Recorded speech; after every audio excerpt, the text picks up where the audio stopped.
Good morning, good afternoon, and good evening. This is part one of a presentation on the DIDComm Agent Architecture Reference Model.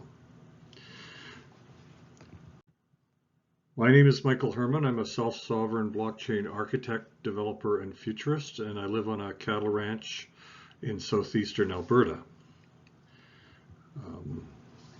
Why a cattle ranch? It's a great laboratory for thinking about digital identity and relationships, as I've illustrated here. I'm sitting in front of my big picture window here, looking out. This is the view from my office, the view that I used to create this presentation and the white paper on which it is based.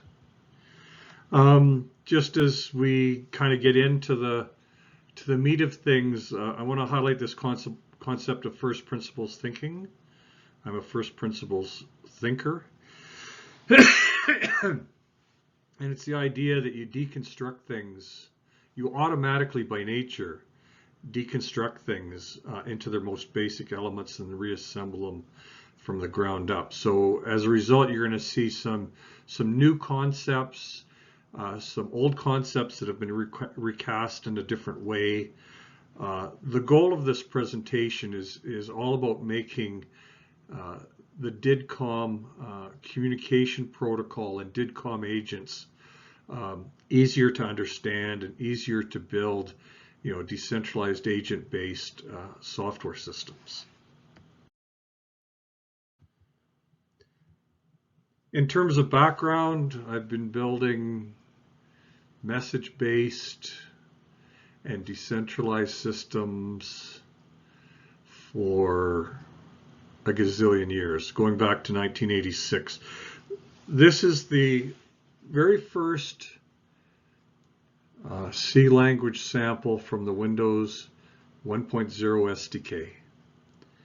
And it shows how messages are received from the Windows operating environment into the main line, the main loop, message loop within your application, and how they are translated and dispatched into what's called the main WinProc. Simple low-level messages like mouse button presses, commands off a menu bar, and that sort of thing. And so that goes back to 1986. I've also well known for building a large number of other types of architecture reference models. So this is the familiar Alice buys a car scenario from the Hyperledger Indy samples. A large part of what I'm going to be talking about today, the DIDComm Agent-ARM, and this concept of Web 7.0 goes back to the 2000-2001 time frame, a product called Groove Workspace. It was a completely decentralized group collaboration application that ran on Windows. It used encrypted messages called deltas. They were freely exchanged by all the members of the collaboration group within a Groove Workspace. There was support for disconnected clients, those that are either actually not turned on and operational, but also those that might be hidden behind a firewall. And up in the right-hand corner, you can see the concept of the relay server. So a lot of what I'm going to talk about in the higher layers, 4, 5, and 6, are greatly influenced by the Groove Workspace platform. This is the Sovereign Glossary, an architecture reference model for the Sovereign Glossary.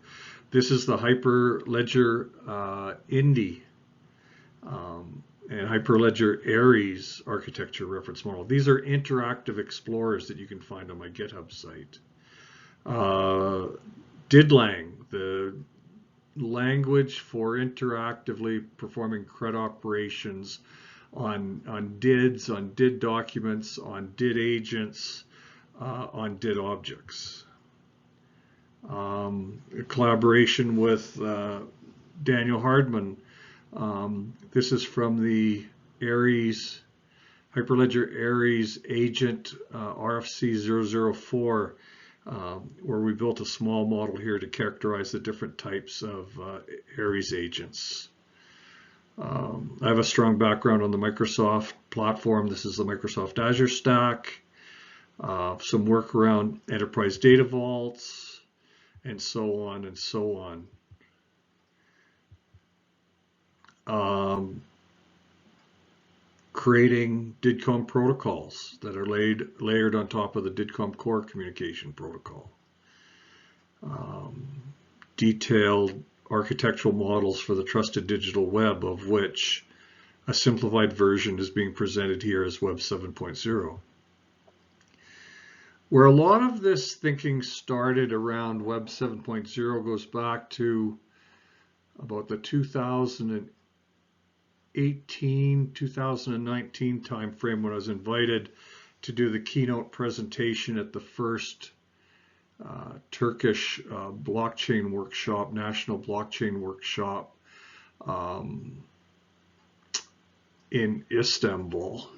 And the idea here is, if you take from Ethereum the ERC20 token standard, ERC20 smart contract, and what if you were able to change it so that instead of just being able to transfer ERC tokens from person to person to person, which in my mind has limited to no business value, what if you were able to, as a token, present a timesheet, an expense report, a contribution report into that smart contract? Let's think of expense reports.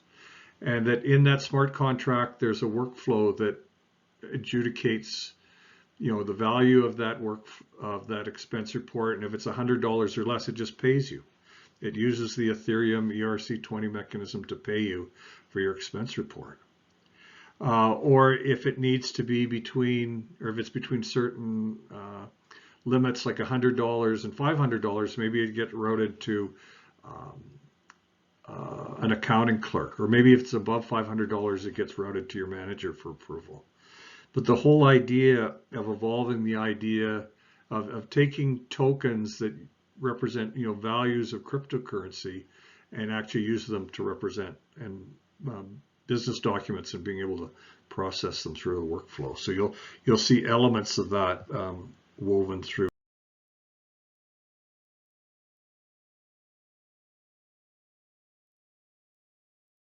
what I'm talking about today. So this is the title of the actual white paper. It's the DIDComm Agent Architecture Reference Model, or DIDComm-ARM. And it's a design guide for software architects, where it started out as filling a gap that we have in the DIDComm community in terms of a guide for software architects and developers that makes DIDComm easy to understand and easy to design and build decentralized agent-based software systems. So you'll see a layered approach. There's 7 layers in total, but the first 3 or 4 are focused on being this design guide, but it kind of developed legs of its own. And the highest level, layer 6, is the Web 7.0 architecture model, and we'll cover all those step by step. So the primary audience is software architects and developers building DIDComm agent-based software systems. Other roles in the decentralized, technology ecosystem can also benefit from this. So user experience people involved in different parts of the standards development efforts can all benefit from this. So the goals for the white paper, and hence the goals for this presentation, over and above being a guide for software architects and developers building decentralized agent-based software solutions, is to better understand the active components of a DIDComm agent-based software system. And probably more importantly, how do these components rely on and interact with each other? So how to different kinds of DIDComm agents interact with each other, how different kinds of protocols interact with each other, what's a DID registry and how does a DID registry interact with a DIDComm agent. All of those things we'll cover in extreme detail. The second goal was to introduce a new graphical modeling language called DIDComm Notation to aid architects and developers in visualizing their designs of these DIDComm-based software systems. I have a formal professional background as an enterprise architect and using a language, a visual notation called Archimate that's used by enterprise architects. And so I leveraged my experience there and realizing Archimate wasn't appropriate for these types of models. And so the first part of what I'm going to talk about will be, the DIDComm notation and all the different graphical elements that make that up. And then the third and final goal is to describe the layered architecture reference model, the DIDComm-ARM, that takes and uses DIDComm notation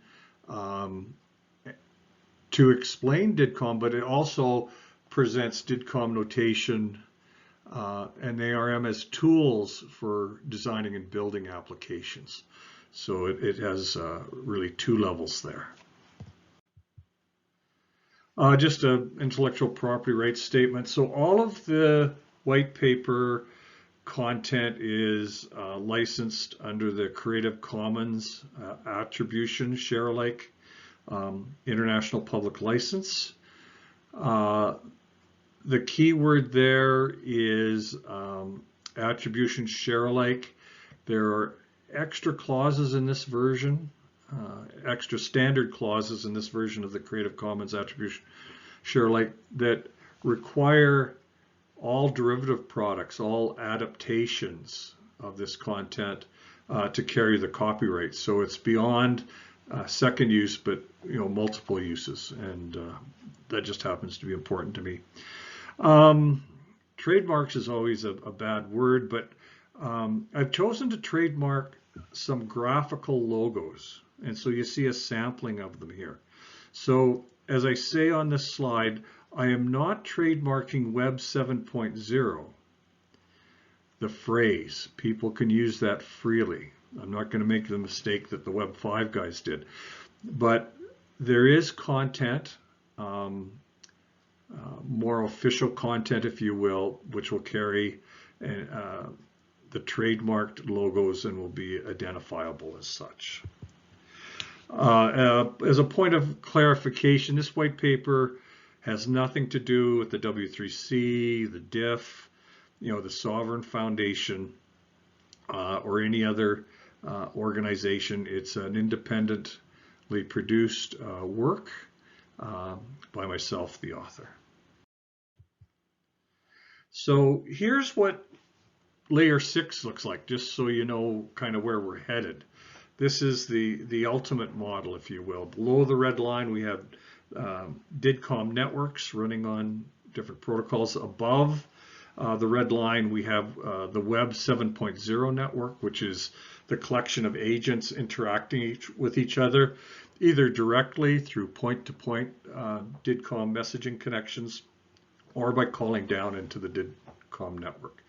We're going to start at a very simple place, trying to understand how just two REST over HTTP agents talk together, how two non-DIDComm agents talk to each other. And from there, we'll just very carefully and very incrementally build up until we get to this layer 6 model. This graphic is one of the more intriguing ones. The two parts of the graphic on the left are from originally from a computer history museum diagram, and it was used to differentiate or characterize the internet versus the web. So on the left, the internet is a communications network, a global communications network for connecting devices.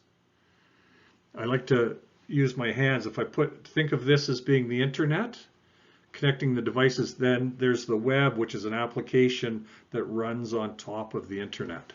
And that's what the middle graphic is about. It's about connecting people to centralized websites and services, email being an example.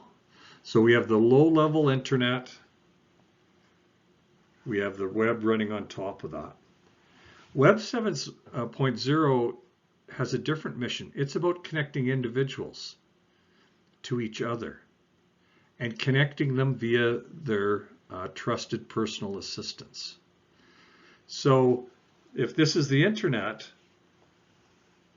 this is Web 7.0, which looks like the same motion I used to describe the web. So they are complementary but different. They don't intersect. Web 7.0 could be viewed as a future replacement for Web 2 and Web 3. If we want to take a little bit of a building block kind of technological view of this, at the bottom we have the internet, the network, the global communications network.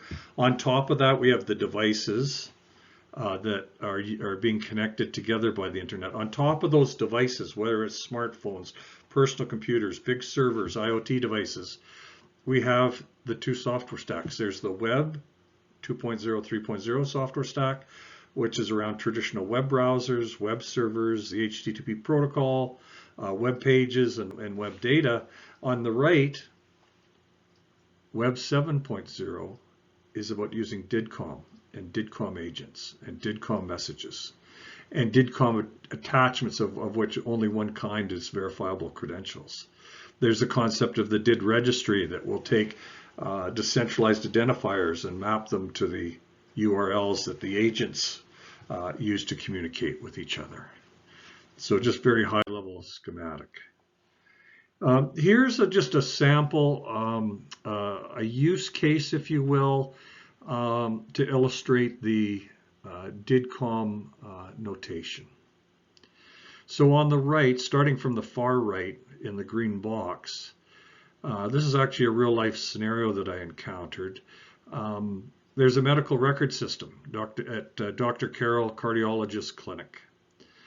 And that system today is used to fax doctor's notes from Carroll, the cardiologist, the specialist, to a general physician, the person who's providing you with, the more regular, weekly or monthly care.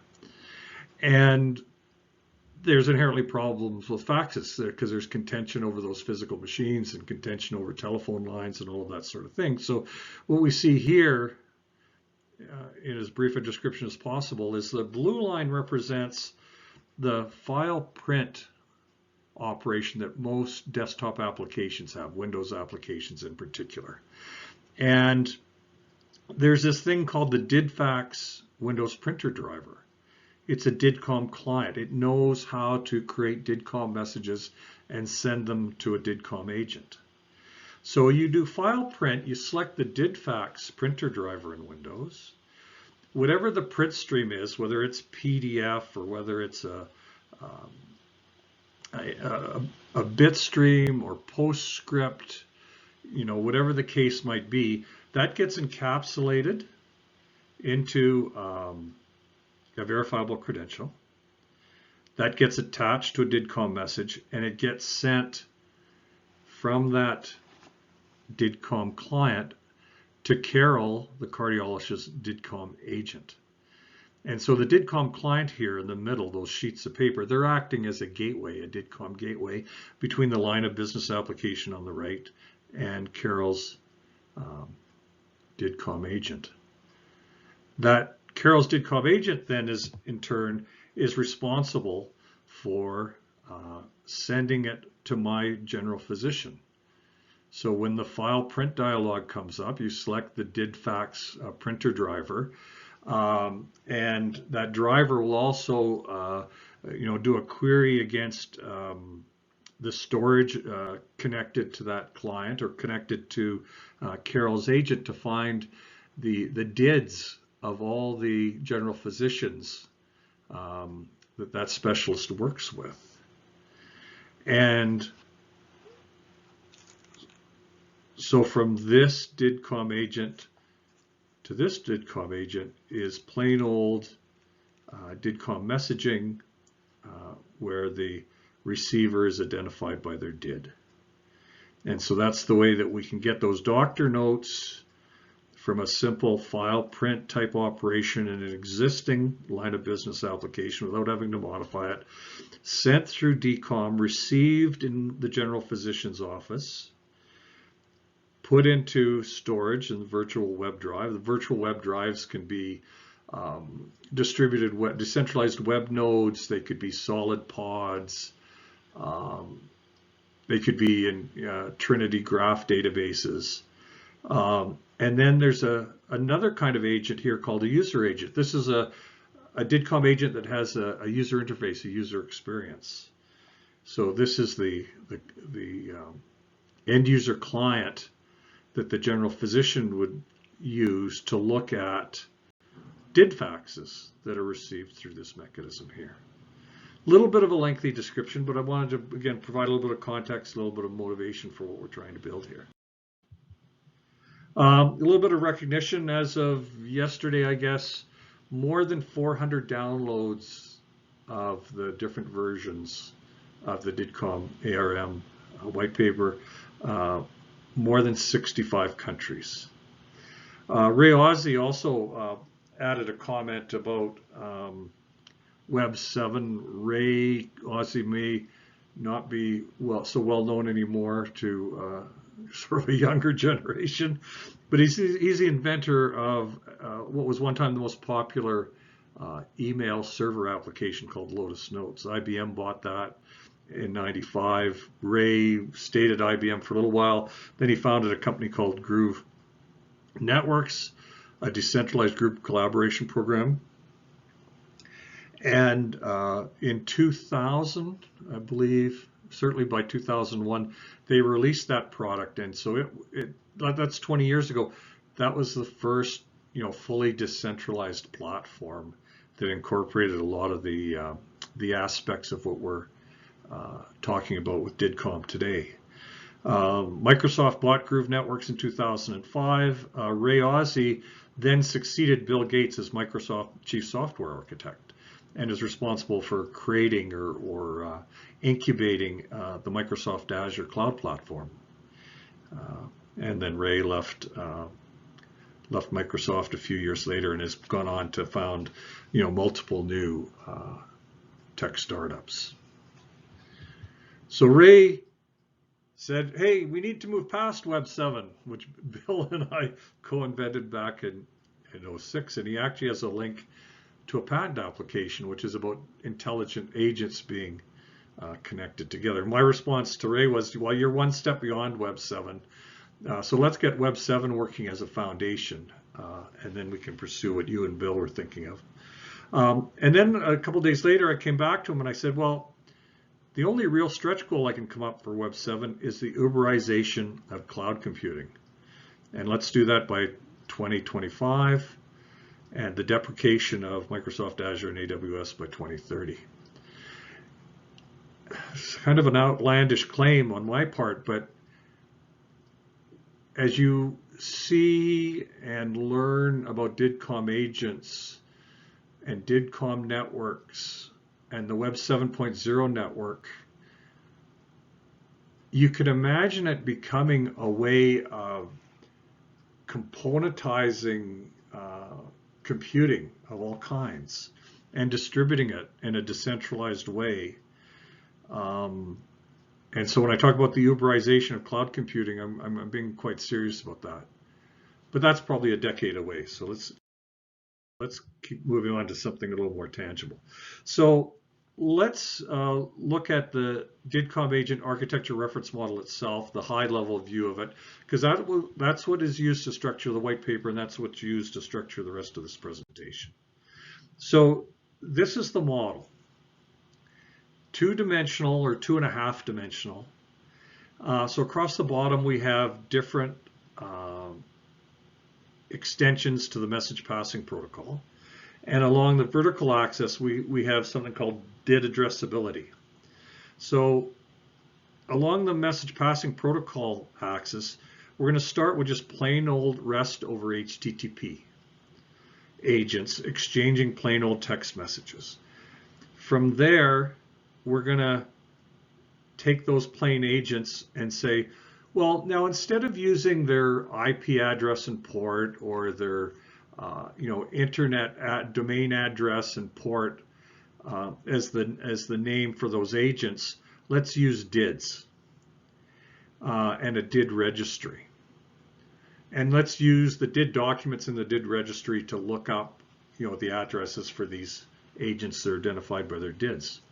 So this is still using REST over HTTP. This isn't using the whole DIDComm suite of things. This is just saying let's use DID addressability, DID addressing, to make an incremental step here, so that if you know REST over HTTP today, if you're an architect and a developer who know REST over HTTP, let's just go one step up in terms of how you'd use DIDs to name your agents, and how you'd use the DID registry to obtain the URL for that agent. And then from there, we're going to go laterally to introduce DIDComm messaging. We know how to find the service endpoint of a neighboring agent. Let's look at how we actually format those messages that we want to send from the sender to the receiver agent. So once we have that basic functionality going, let's just take another baby step, layer 2 going to layer 3. We're going to look at a capability of DIDComm messaging where we can attach payloads to those messages. So the messages themselves can have a structure and different components and provide sort of the messaging, or maybe the transactional description of what you're trying to do. But maybe there's a payload like a driver's license, or a purchase order, or an invoice, or a waybill, or a delivery confirmation. We can use the concept of DIDComm message attachments to create more elaborate payloads, more interesting payloads for us to use. Going from layer 3 to layer 4, this introduces the concept of the DIDComm network, the part of that diagram that was below the red line. So this is the idea of, rather than just doing point-to-point messaging, the problem with point-to-point messaging is it doesn't support the disconnected agent scenario, where one agent might not be available, so you can't actually do a call to its service endpoint, or that other endpoint might be behind a firewall and you simply can't call into it. So this introduces the concept of the DIDComm network in layer 4. It's a mesh network. If we think of TCP/IP networks on the internet today, packets are routed through a grid or a mesh, a network of routers. We have that same concept in the DIDComm network, and those routers are implemented as DIDComm agents. So if we take layer 4, then we have this robust DIDComm message and DIDComm agent-based and DIDComm router agent-based network. Let's add this concept of a DIDComm user agent, the idea that some agents will actually have a UX or a user interface to interact with humans. Humans, I guess, on the edge of the network. Layer 6 then goes a little bit farther. It adds the concept of the distributed web nodes, solid pods, Trinity graphs as virtual web drives. We talk about the key store. And there's a few other elements there. We introduce multiple transports, and so layer 6, the Web 7.0 model, represents the full embellishment of that. So we're going to take that model we just looked at, and we're going to pull it apart into a left half and a right half. The left half I'm going to call the DIDComm correlators. This is what this white paper started out to describe. This is what developers really needed: how to understand DID addressability, DID messaging, and attachments. And then let's call these more advanced layers support for the mesh network support for the user agent model, and support for the full-blown website. Call these the Web 7.0 layers.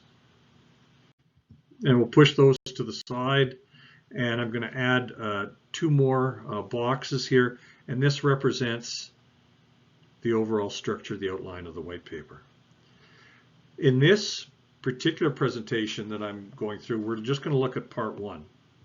So part 1 is going to introduce the DIDComm notation. And then it's going to give you a brief 1 or 2 slide overview of each of the first 5 layers of the DIDComm-ARM. And then later on in a separate presentation, a separate video, I'll talk about the Web 7.0 layers. And then we'll go from there.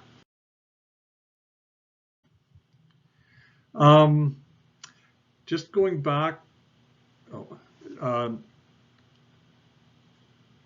what I'm trying to do here is I want to give credit to Alan Horvat and indirectly Nick. Nick's from Veramos and Alan's from a different company. Here on LinkedIn, when I first posted an early draft of the DIDComm-ARM white paper, Alan came back and said, hey, what about libp2p? There's work going on in the DIDComm community to get DIDComm running over libp2p. Can you include that somewhere in your model? Well, I had my first principles thinking hat on and said, well, yeah, I could do that, but if I could also create a more generalized DIDComm agent mesh network concept. And so that's what you actually see in layer 4. And then later, libp2p gets added as a specific instance, a specific implementation of that layer 4 DIDComm network. So I really got to give Alan credit for asking here and for triggering this thinking and really triggering the blossoming of this DIDComm white paper into what we now know as Web 7.0. So we won't be asking any questions on YouTube. So let's go into the DIDComm notation. So it's a graphical model language for designing and visualizing DIDComm agent-based software systems. It's focused on the needs of software architects and developers who have a need or desire to design and graph these systems and have a preference for doing that in a visual way. It directly builds on my experience as an enterprise architect using Archimate, but it has no real similarity with Archimate.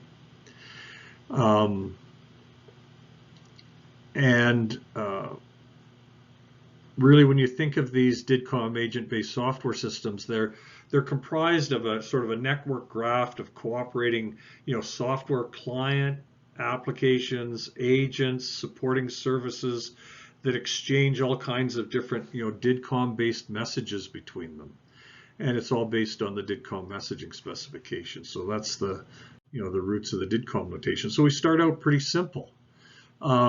We need some actors. So we have what I call elements, graphical elements. You could call them icons, but they're graphical elements in the DIDComm notation. So a specific one for people. This represents a grocery store. This represents a farm. This represents an institution like a bank. So we'll just start out simple. Those are the first 4 elements of DIDComm notation. Then we need to talk about services.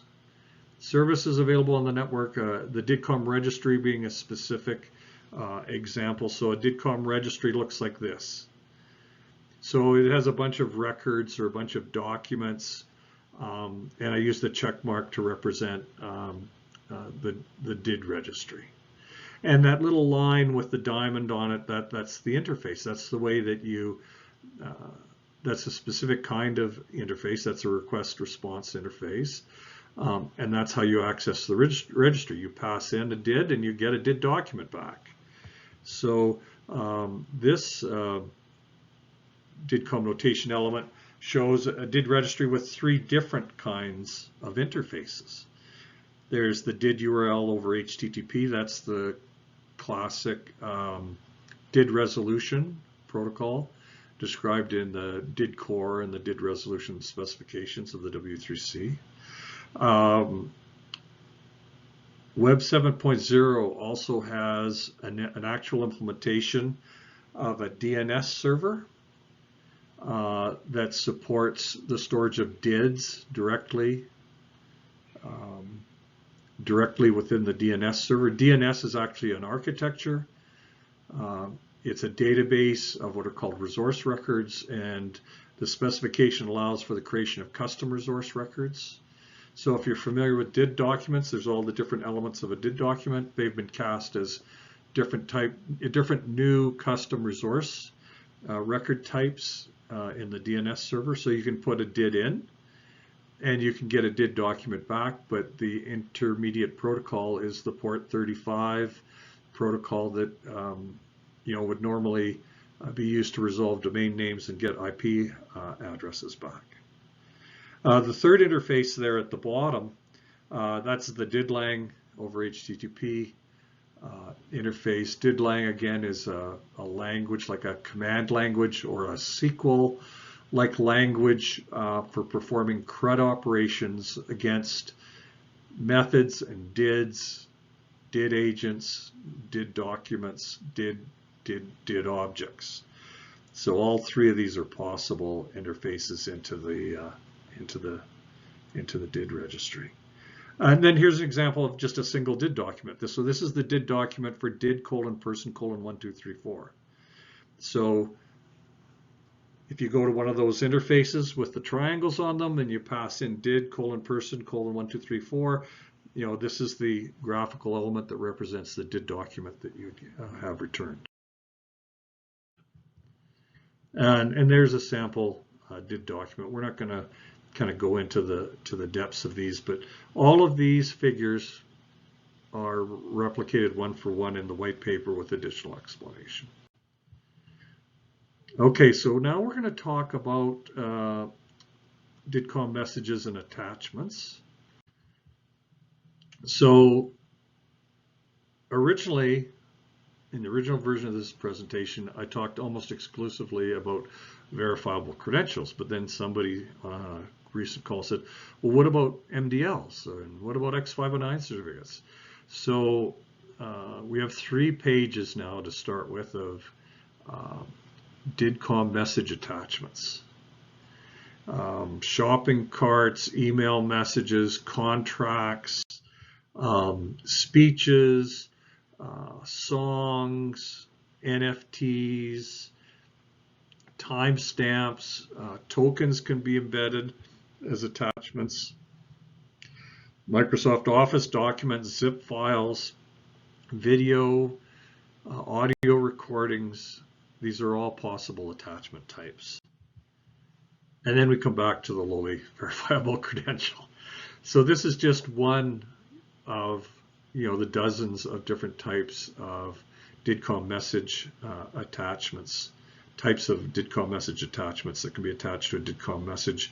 A verifiable credential is used for encapsulating factual information, things like the verifiable credential version of a driver's license, like a COVID certificate, COVID vaccination certificate. This is where all the business documents would be encoded as verifiable credentials: purchase orders, invoices, delivery confirmations, waybills. Here's an example of what a verifiable credential for a person looks like. This is based on the person schema from schema.org. And this is the actual example at the bottom of that person schema page. So here, that verifiable credential element on the left is being rendered as JSON. But if we're talking about a DIDComm user agent, we'd probably want to render it as a business card. And that business card might show up like in this chat application. This is an open source chat application called Mesh on GitHub. It has the ability to send text messages, but it also has the ability to send files or business cards in the format of verifiable credentials. The default version that's available on GitHub runs on the Tor network, the Tor dark web point-to-point protocol or mesh network. This will be one of the first reference applications to be running on Web 7.0. So it will illustrate group collaboration, secure, confidential, authenticated, encrypted text messages, as well as the ability to send any attachment, for example, business card around within a group. Okay, so we've talked about some basic concepts, people and institutions as graphical elements. We've talked about DID registries and DID documents and message attachments so far. We're going to start talking now about actual DIDComm client apps and DIDComm agent apps, and there's really a fine detail here that we need to cover. First of all, the idea is that there's different kinds of interfaces that these different kinds of agents or different kinds of apps support. So the interface here that has the round ball, the circle on it, is a simple endpoint. This is what you know of as a DIDComm service endpoint or the service endpoint element within a DID document. And it's receive only. You send stuff to it. When we start talking about DIDComm agents, you'll find that we need to separate out this thing that sends out DIDComm messages. And so in looking for a name for that, I discovered there's an HTTP header called the origin. And so I've used the concept of an origin interface on a DIDComm agent or on a REST HTTP agent is that thing that emits DIDComm messages. And so when you're sending something from one agent to another, you're sending it out on the first agent's, the sender agent's origin interface, and then you're receiving it on the receiver's endpoint interface. And then just for completeness, we've got this idea of request response interfaces. This is classic HTTP request response interfaces, for example, for querying the DID server. The top two there in green are one way, and the diamond, the request response, is two way. So let's see how we use these to describe our different kinds of clients and agents. So who can guess what this is? This is a REST over HTTP client. I know it's a REST over HTTP client because he's got white eyes or glasses on, and he only has an origin interface. He's only able to emit stuff. He's only able to talk to another agent. Here's a REST over HTTP agent. It has both an origin interface and an endpoint interface. So the fellow at the left can talk to the fellow on the right simply by sending a message from his origin interface on the left to the endpoint interface on the far right of the second fellow. Of course, agents can talk to agents, and an agent can even talk to himself. So the origin being the outbound arrow could send a message to its own inbound interface. Okay, so what about DIDComm agents? So these are just plain old REST over HTTP agents. Now we want to talk about DIDComm agents. I'll bring both of these up. So the difference here is the little purple boxes. And this is where hopefully the DIDComm-ARM makes it simple for architects, software architects and developers, to understand these concepts. When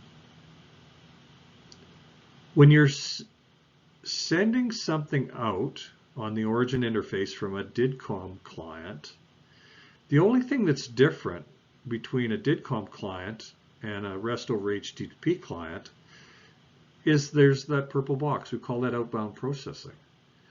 And it's going to take the payload, whatever it is that you want to send. Let's say it's just a plain text message. And it needs to do that authenticated encryption of that plain text message before it's sent out to whoever the receiver is. So that's what that purple box in the middle represents. The outbound processing, that's the formal name for outbound processing on the origin interface for that DIDComm client. If we look at the right-hand fellow, he has two purple boxes. There's the outbound processing on the origin interface, but there's also a purple box on the service endpoint. The service endpoint is the inbound interface. It's the one that receives DIDComm messages. So the purple box on the service endpoint we call inbound processing. And its job, of course, is to decrypt and re-authenticate the message that was sent out on the outbound processing origin interface. So we have symmetry here in that whatever the outbound processing the purple box does on the origin interface has to be undone in the reverse order when it's processed on the inbound service endpoint.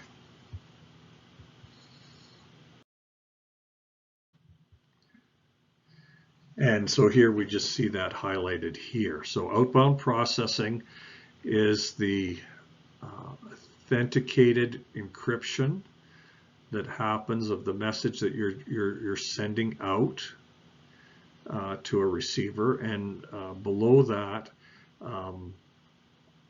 is inbound processing, which is the reverse, the decryption and authentication that happens on the receiving side.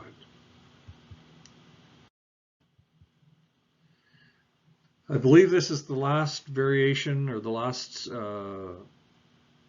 DIDComm agent slide, the last graphical element in the DIDComm notation for agents, and this is a user agent. So this represents a DIDComm agent that has a head, that has a user experience, that has a user interface to interact with humans. And of course, it has origin interfaces and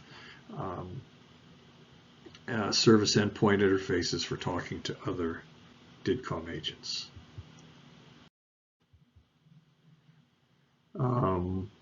Remember in the example when we were talking about the DIDFax scenario, this represents a line of business application. From that scenario, we talked about the line of business application file print functionality being hooked into a Windows printer driver, a DIDFax Windows printer driver, which in fact is implemented as a DIDComm agent. So this is an example of where the traditional enterprise world of line of business application meets the DIDComm agent world, and we see the concept of a DIDComm agent gateway being employed here. Okay, so now we know about clients and we know about agents. Let's talk about message passing between the two of them. There's some subtle points here that I'm going to take some extra time to emphasize. So we have ABC Grocery on the right and David's Cabbages on the left. ABC Grocery wants to send a purchase order for 10 cabbages over to David's Cabbages. David's Cabbages is a farm business. ABC Grocery is a small business and organization. So we see that purple line from the origin of ABC Grocery to the service endpoint of David's Cabbages. It's kind of a line with a sheath around it, so that represents the authenticated encryption, the DIDComm message that's being passed across there, as opposed to a plain text REST over HTTP message. And that message has a purchase order verifiable credential attachment. So that's cool. But remember, if you know a little bit about DIDComm,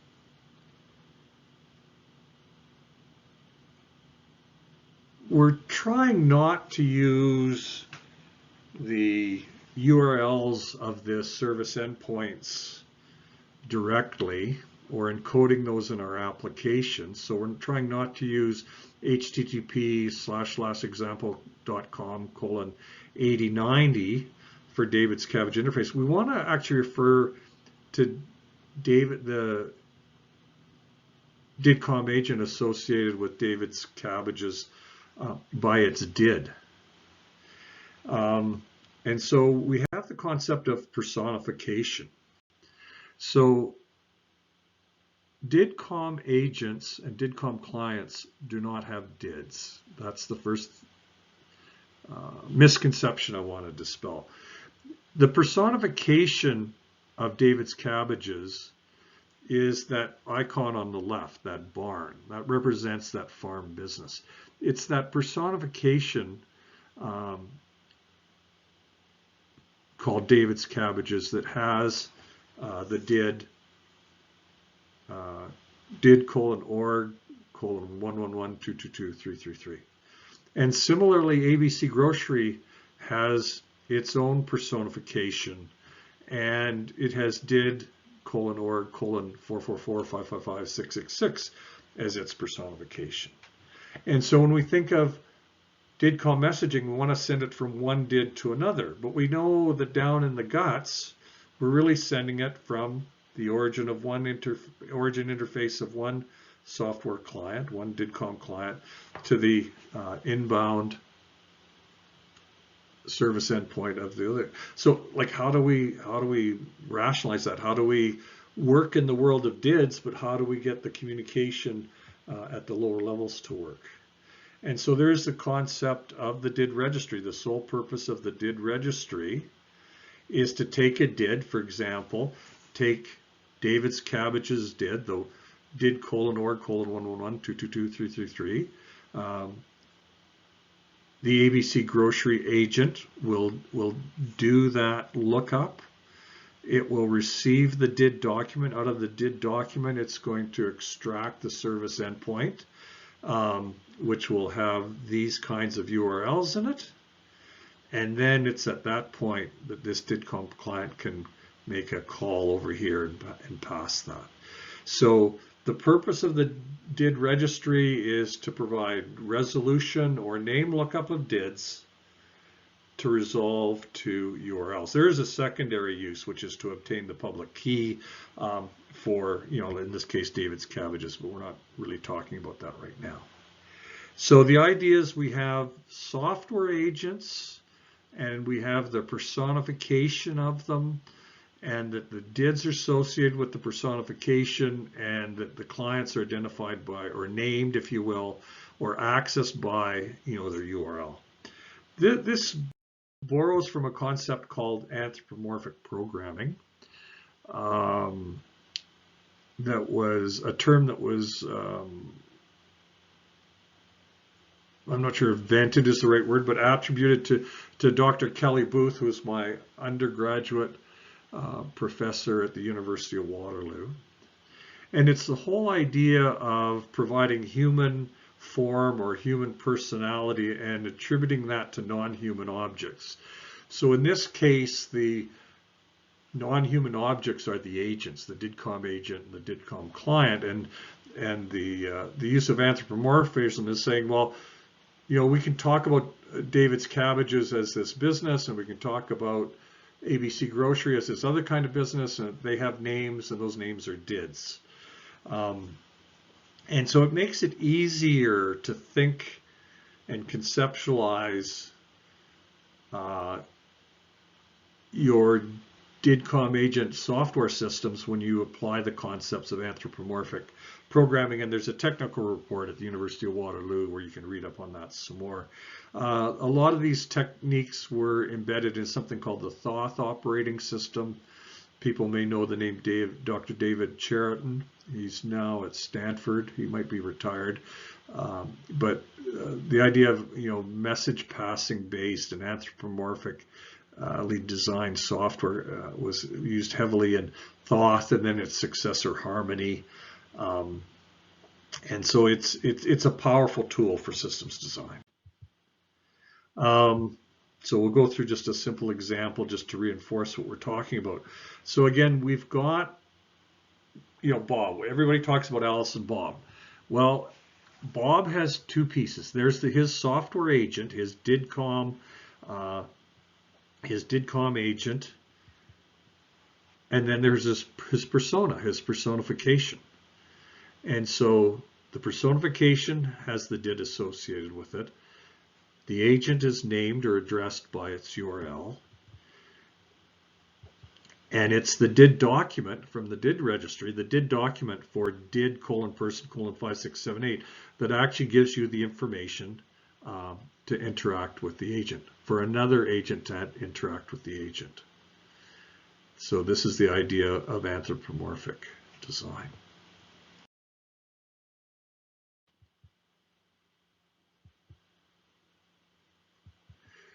This is another example where we're using DID::peer as the name, if you will, of the persona. And that actually embeds or embodies all of the information that would normally be in a DID document, so that technically we don't need the DID document, as we discussed earlier. Okay, so that's anthropomorphic design, anthropomorphic programming. Personification is a new term introduced by the DIDComm-ARM, and it's kind of the reverse. And I've been kind of using that terminology already, the personification terminology already, because sometimes you start with the agent. With anthropomorphic design, you start with the personifications, you start with the abstract human-like actors. With personification, you might start with a technical basis. You might say, well, I need a DIDComm router agent in my DIDComm network. Okay, so I got that. And then personification is kind of the reverse to anthropomorphic programming. Personification says, let me create a personification of this technical thing on the right. So calling it a Web 7 network message router is the personification. It's kind of a higher level business concept or whatever you want to refer to it as. And that, again, that thing is the thing that has the the DID to identify it. So the personification of a digital agent is the creation of this thing on the left. And that's necessary. The symmetry is important. The idea that the DID is associated with the personification on the left, and that the router on the right is, or the DIDComm agent on the right is named or identified or addressed by its URL, and they're connected by their DID document. This symmetry is important because, for example, in this router example, based on what we know of DIDComm agent so far, it makes sense that this router thing on the left has an agent. It's the software embodiment of it.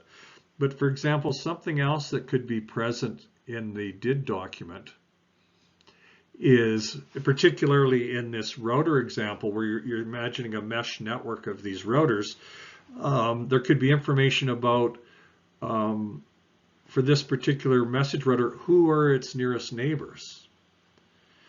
There could be a service endpoint that has a multi-valued URL that says these 5 DIDs are my nearest neighbors. And so we can encode the topology of the graph network into the DID document. So that's information we want to encode or associate with the personification. We want to put it in the DID document. So now we think of the DID document as not just as a description of my DIDComm agent, but a description of of my persona, a description of everything I represent in an abstract way. So this router represents a node, but it has connections to all the nodes around it, in addition to the router representing the node itself. Hopefully that's clear.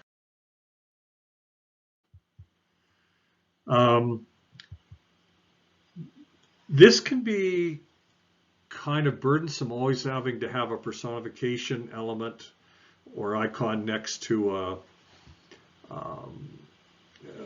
DIDComm agent element. So I've got a shorthand here where you can take the personification and just put it up in the corner of the hat here to help you and remind you that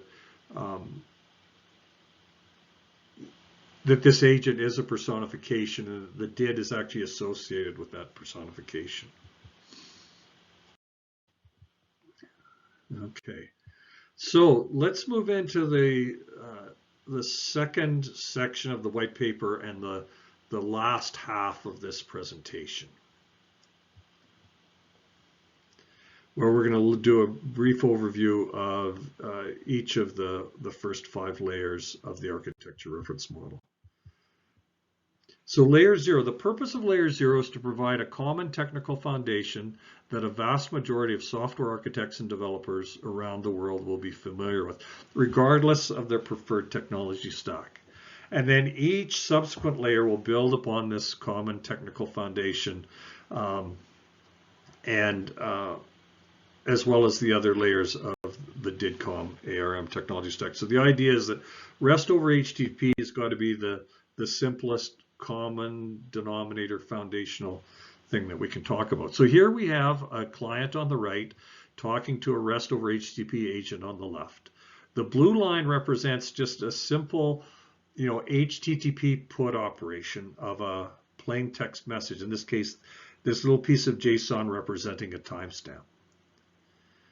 And if you're using REST over HTTP, you need to know, the URL of the receiver, the URL of this agent on the left, and you could hard code the IP address and port in your sender application. You could put it into a configuration file. You could put it into a local host file. You could post it into a DNS server, but somehow, you're dealing with plain old domain names, and for the IP addressing, the IP routing, working for TCP/IP routing to work. Ultimately, it's got to be resolved to a numerical IP address, so that a simple put can be used to send that piece of text over here. Hopefully, most people are familiar with this. This is, the world's simplest networking scenario capability on the internet. And it's on this that we're going to build up. So layer 1 takes that simple networking model, and now instead of having to somehow encode or store the IP address or the domain name and port in a localhost file or a DNS server, we now know Alice and Bob by their DIDs. So Alice has a DID 1 2 3 4.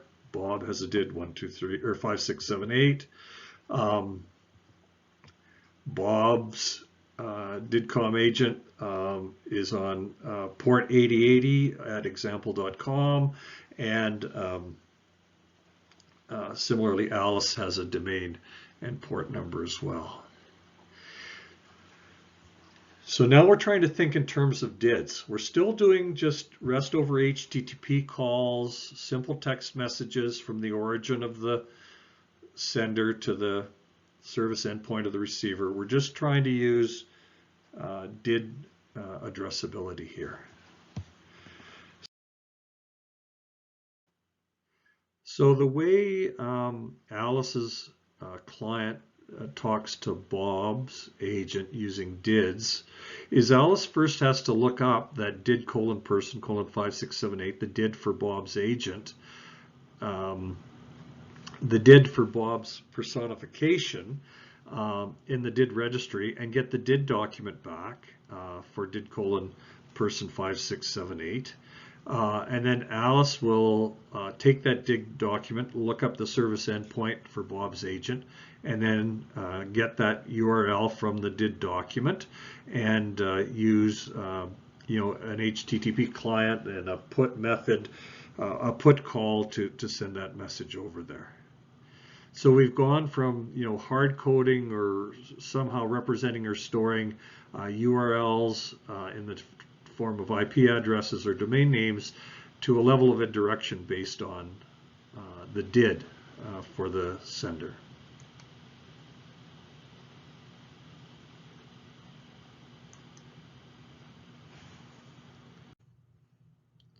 So with the description of layer 1 complete, layer 0 and layer 1, where we've talked about in layer 0 the REST over HTTP simple scenario that most people should be familiar with, and then layer 1 just taking that up a step where we're using introducing the concept of personification, and that those personas having DIDs, and that we have to resolve the DIDs to URLs before we can actually exchange a message between the client and the agent. Let's take that one step further and look at an actual DIDComm agent. So the purpose of layer 2 is to introduce a single concept of DIDComm messaging and DIDComm messages. And layer 2 differs from layer 1 in that the DIDComm messaging supersedes the plain old REST over HTTP simple text-based messages. More specifically, those DIDComm messages use an authenticated encryption so that the messages can only be decrypted and read by the intended receiver, and that the intended receiver is able to authenticate who the original sender was. So let's look at that a little bit more. So again, in DIDComm notation, the model doesn't look too different, except what used to be in blue is now in purple. So instead of having the simple REST over HTTP transfer of that message from the client to the agent, in this case from the ABC Grocery agent to David's Cabbages agent, we see the sheathed purple DIDComm message representing the authenticated encrypted message being sent from the client to the agent.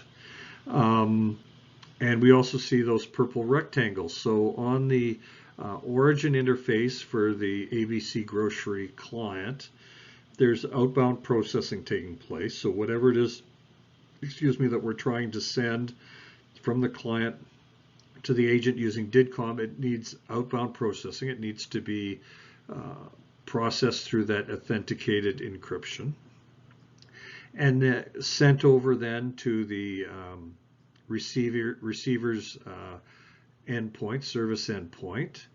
And the purple box there, the inbound processing, needs to decrypt that message. Again, we're using the appropriate sets of pairs of private keys and public keys to do the encryption and the decryption, and then subsequently to authenticate on the David Cabbages side that in fact it was ABC Grocery, that was in fact ABC Grocery's DID that was incorporated into that message. This part of the workflow, and in the white paper we actually refer to these as workflows, and each of these steps is a numbered step in the workflow. This is the same as level 1. This is the same lookup you have to do. We have to take the DID for David's Cabbages agent personification, that is DID:org:111222333. We pass that into the DID registry and we get the DID document back. And once we have that DID document, we extract the service endpoint, the http://example.com:8090. The client, the ABC Grocery client does that, and we can then perform outbound processing on whatever it is we want to send, the purchase order, and send that over to the receiving agent.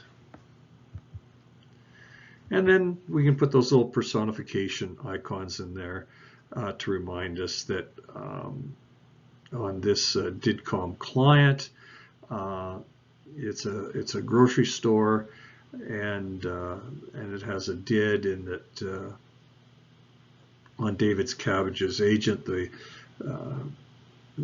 personification icon representing a farm business.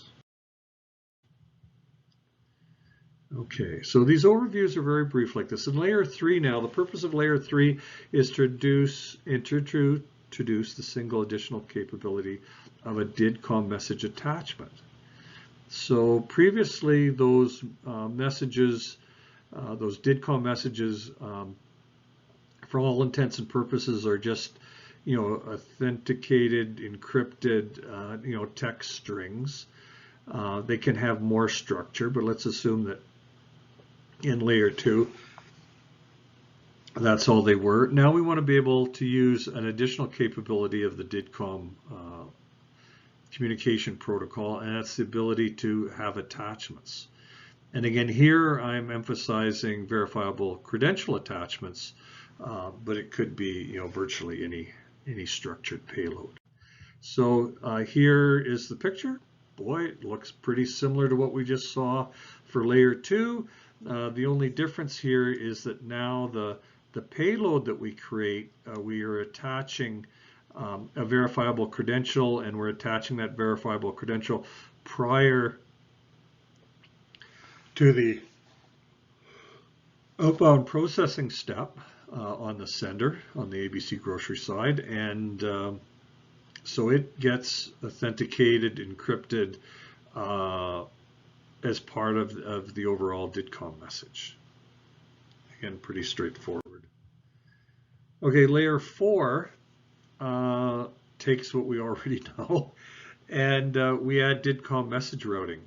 And in particular, we introduce the concepts of the DIDComm network, and which is the DIDComm message-based global relay and delivery network model.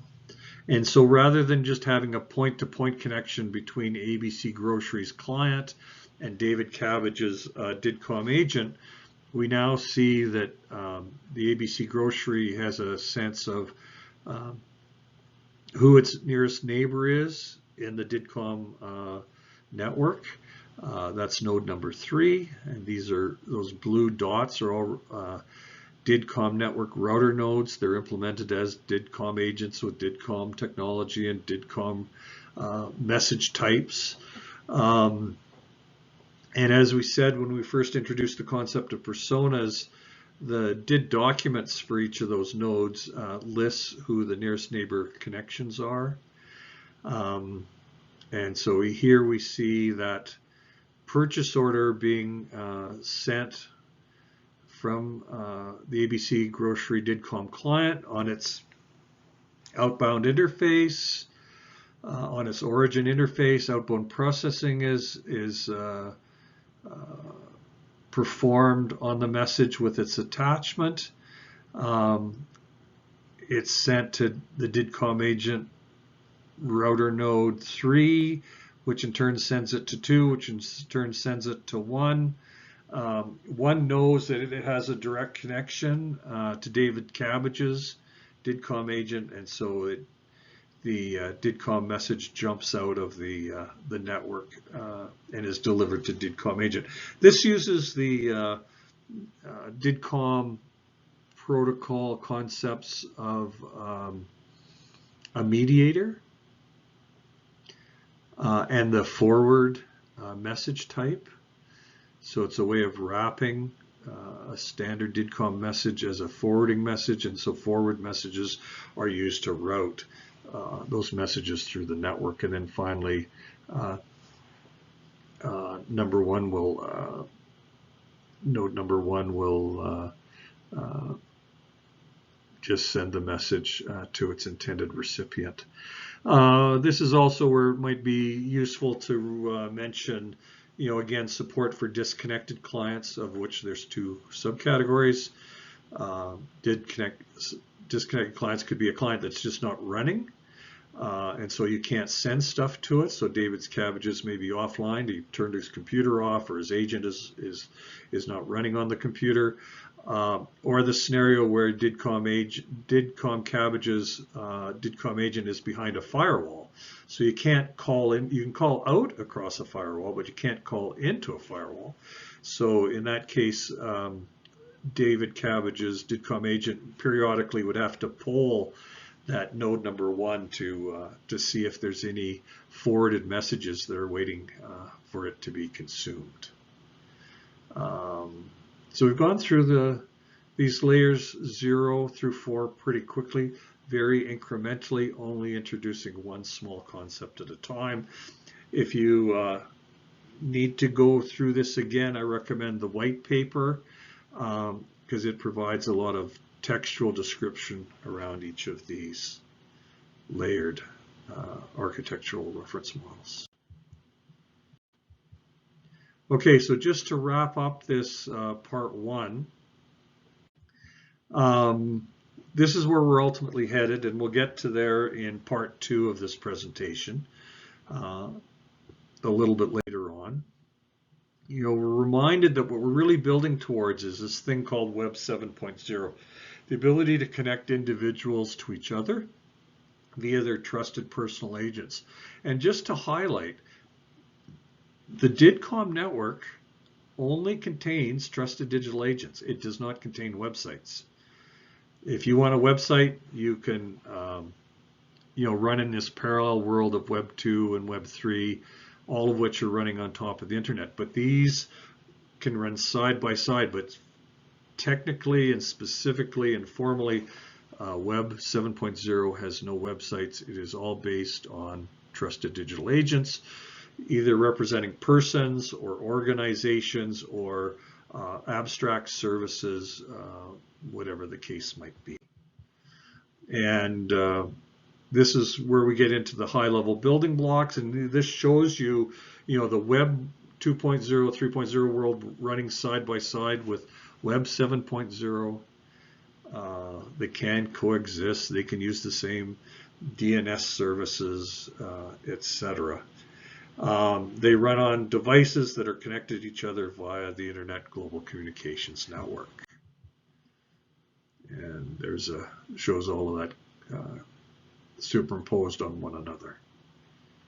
So if you're talking to a non-technical audience or just a slightly technical audience, I would use a slide like this. So for the DIDComm architecture reference model and the Web 7.0 being a specific instantiation of that architecture reference model, we have an explicit technology adoption model that we're looking at. And so we think of the social evolution model for technology adoption is interesting. It's where we start off with a single person, a wanderer, somebody who leaves their tribe to share their knowledge and wisdom with others. So in that sense, I guess I'm a wanderer. We want that wanderer is going to encounter others, like-minded people, a party of explorers, perhaps the early people that are watching this this version of the videos. That party of explorers grows to a family unit or clan, to a community or band, to a society and tribe. And so this is a very explicit model that I'm encouraging for the adoption of the technology of the DIDComm architecture reference model and the adoption of 7.0. If you're more familiar with the book Crossing the Chasm, it has this technology adoption lifecycle, which would probably be familiar to many. You can superimpose them one on top of the other. So we have innovators and early adopters. That really corresponds to, the wanderers and the party of explorers. And then in the middle we have the early and the late majority. This is the the largest part of the market. They look across the chasm to the innovators and early adopters for their success, for their feedback, for their adoption of these technologies. And then there's always the group on the far right, the laggards, who might never adopt the new technology. So there is a specific plan, a specific strategy, a specific model in mind. And so as part of that, what are the next steps? Well, start by building out simple projects. The simple projects, the actual code that will be provided for each layer. As of today, there's code for layer 0 and layer 2, and layer 1 requires the DID registry. So there's a little bit more work involved there. For the DID registry, we will be using the DNS version for the purposes of this talk. We'll be using the DNS implementation that has been extended with the custom resource records for representing DID documents. It's nice because it's a simple Windows service, and it can be easily spun up. And it has a nice visual graphical UI. The second step would be to start using the DIDComm notation to develop simple Web 7 networks or Web 7 software systems using simple direct point-to-point message routes. There is a software tool stack called the DIDComm Superstack. If you go on to YouTube and Google DIDComm Superstack, you'll find a series of videos there that describe the Superstack. It happens to be based on, Microsoft technologies, but that's just because of my background. C#, Visual Studio. There's some automatic code generation that happens, automatic code generation of your DIDComm agents, so it makes it really easy and fast. So there's a language called TSL that's used for describing your DIDComm agents, and that includes all the protocols and all the parameters. So for example, you can take the DIDComm core spec and look at the definition of a DIDComm, a DID document, go section by section and create an abstract representation of a DID document and have all the code generated for you. And then 4 is about more advanced scenarios. Consider what an advanced message routing scenario and disconnected agent support would look like. It'll probably be a few months until we have a fully functioning DIDComm network router agent, intelligent routing agent working. But there's clearly a roadmap ahead of us, and of course, above all, have fun. And that's the end of this presentation. Thank you for watching, and let's make Web 7.0 a realization.